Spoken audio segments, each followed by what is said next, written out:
Together as humanity, we lost roughly 7 million lives to COVID. An undeniable fact and truth. I'm sure you have seen someone who has lost their family member. I'm sure you have heard stories, heartbreaking stories of someone who lost their beloved.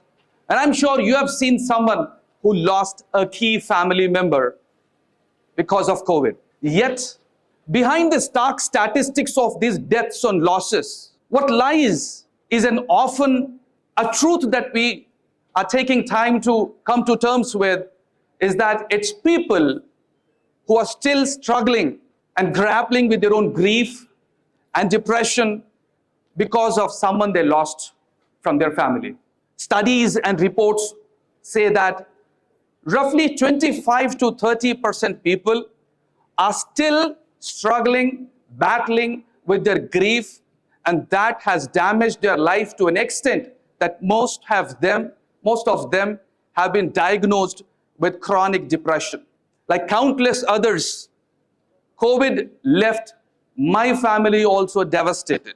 And I learned a lesson that there are only two possible outcomes of any personal loss. One, you stay stuck in that story. And two, you take personal responsibility of the story and you create your own journey of transformation from personal loss to a purposeful mission. Let me share with you my journey, a true story from a personal loss to a purposeful mission. In April 2021, I lost my mom to COVID. Doctors gave up on my dad on the same evening. Now, it was the toughest times of my life because my mother was not a mother just for me, but also for my kids, because I had been a single parent of my two little kids for 5 years by then. My mom was dying in a room, my dad was dying in another room, and hospitals refused admission. And I had to keep rushing from one room to the other, taking a bath in the middle, coming back to my kids, serving them, rushing back to my parents. That fateful day when my mom departed permanently in my arms, it shifted something in my life. The conversations that I had with my mom during the last 3 days of her life shifted my worldview. Every time I went to her and I asked her, "Mom, do you need anything?" She said, "No, just be here." Every time I asked, "Mom, do you need any medicine?" "No, just be here."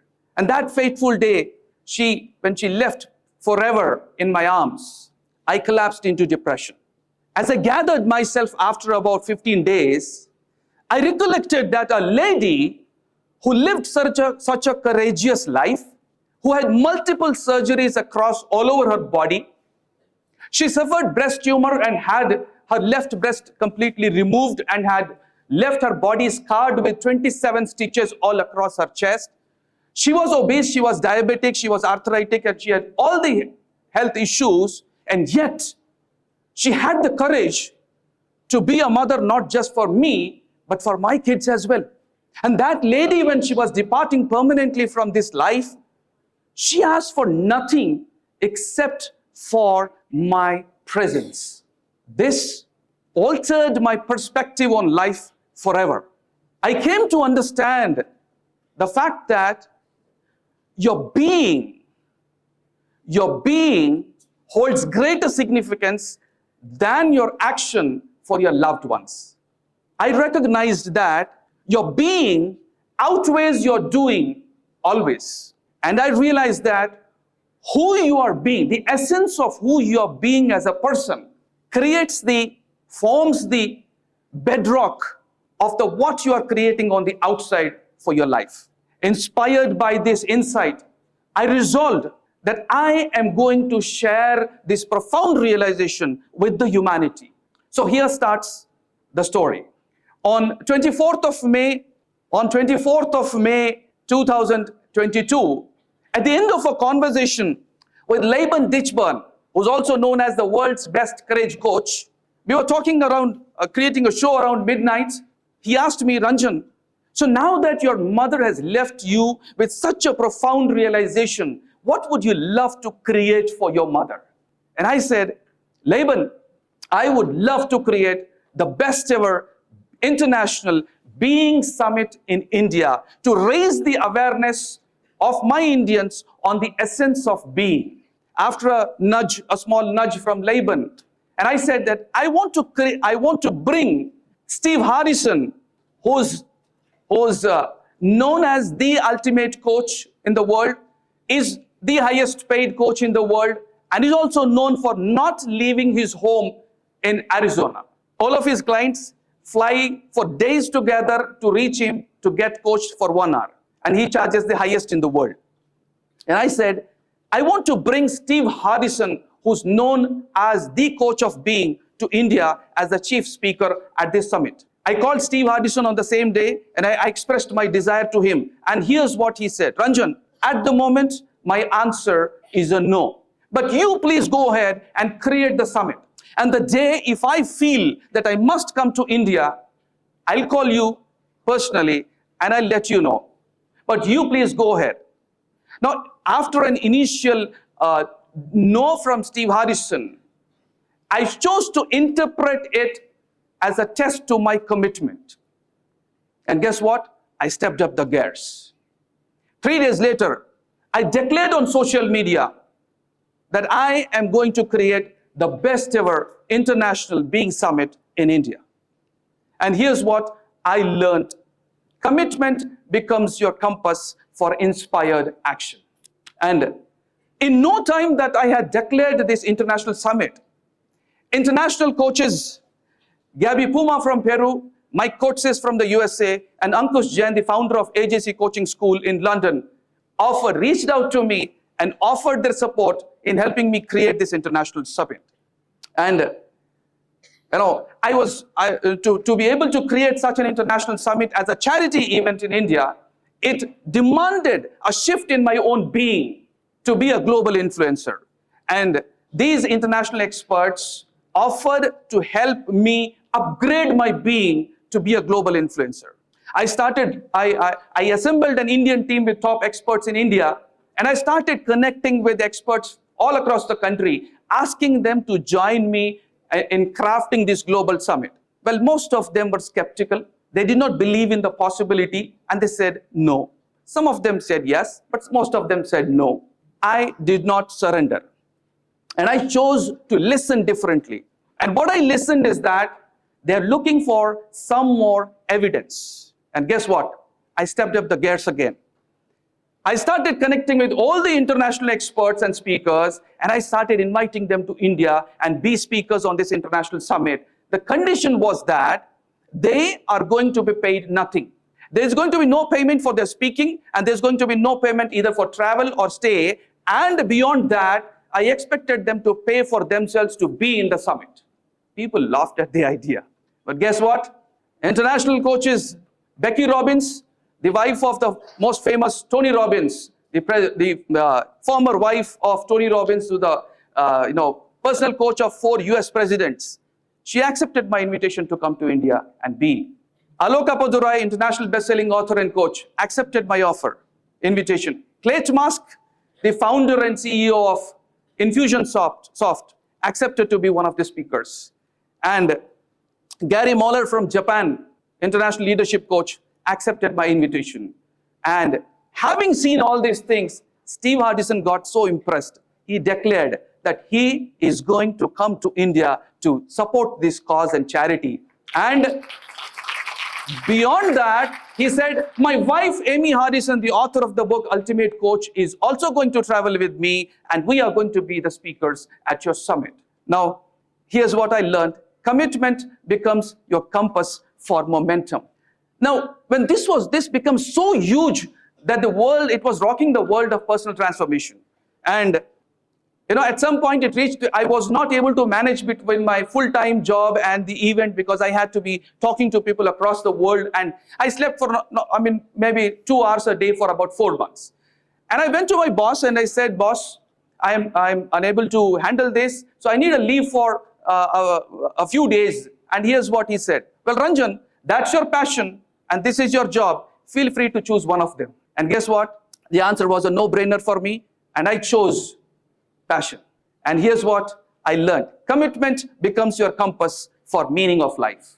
Now, right 2 days after this, I came across a video online, which was a documentary which I don't usually watch. And I watched this documentary which was on the girls being trafficked for prostitution.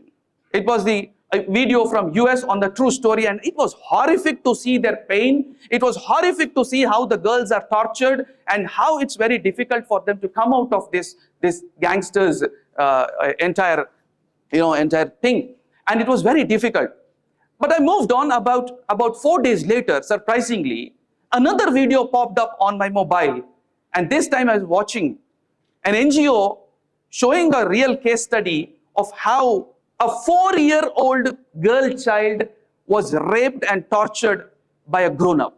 This hurt me so much. This pained me so much. And I said to myself, if I can't fathom this happening with my daughter, I can't allow this to happen with any daughter. And I decided that all the profits of this event that I'm creating would go to the rehabilitation of the girls who have become victims of child sex trafficking in India. And here's what I learned. And the moment I did this, miracles started happening. Meenal Sachdev, a top leadership expert and an influencer from England, from UK, connected Fiona Ross, another influencer coach from London, to Robin Chaurasia, the founder of Kranti Foundation, who actually supports these girls. But at that moment, she was in Himalayas for her meditation retreat.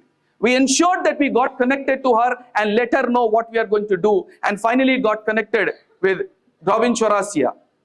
And then started the whole story. The movement turned global. Now, this is what I learned. Commitment becomes your compass for connections. Now, when this started happening, it was such a global movement that Karan Rai, a top entrepreneur from US, running 7 companies, was running a marathon. A challenge was that running 7 different marathons on 7 different continents on 7 consecutive days. And he damaged his right knee during the last phase of that run. And he asked himself, am I going to die if I don't finish that run? He said, no. Am I going to damage my knee? Maybe. And he said, if I will complete the race, even if my right knee is damaged. He completed that. He reached back US, and his doctors advised him a bed rest of minimum 3 months to get back. But he got so inspired by the mission that I had created that he flew to India, and he supported me by being there at the mission.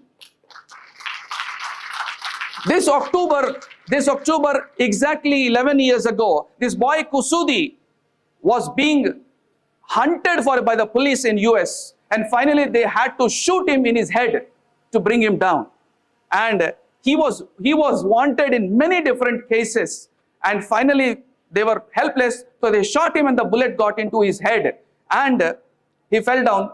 He fell down, but he woke up a different man. He survived that bullet injury, but he woke up a different man. And he said, I am going to awaken the humanity to take personal responsibility for their lives. And he came 10 days before the event and summit and supported me at the Mumbai event. Angie Scott, a coach from London, she lost her husband just 20 days before the event. But she chose, if Ranjan is creating such a summit for his mother loss, my husband is also a loss, and I will turn this loss into a meaningful objective. And she came to India to support the cause that I had created. And what transformed was this lady, Dr. Angela. She was a former prostitute in Australia. She got so inspired by what we were creating for the daughters of India that she flew from Australia to Mumbai to attend this summit. And she supported this. This was a photograph. I visited personally the girls, the daughters of prostitutes of red light area of Mumbai, Kamatipura. And imagine, if you look into their eyes, imagine the kind of love, imagine the kind of affection, imagine the kind of talent they have. And I felt this is where the meaningful money should be going. And she is Robin Chaurasia, the founder of Kranti Foundation. And what we did as a result of this is a practical thing. We donated 24,000 US dollars to the cause to Robin Chaurasia. And what this created as a result of this was a permanent house for the girls who have become victims of child sex trafficking in Mumbai. And they bought this house at Dharmshala. And here's what I learned. Commitment becomes your compass for a purposeful mission. So the next time life presents you a personal loss, please understand you have only two options left. Either you become a victim of the story, or you choose to become a victor of the story, turning your personal loss into a purposeful mission. The choice is yours.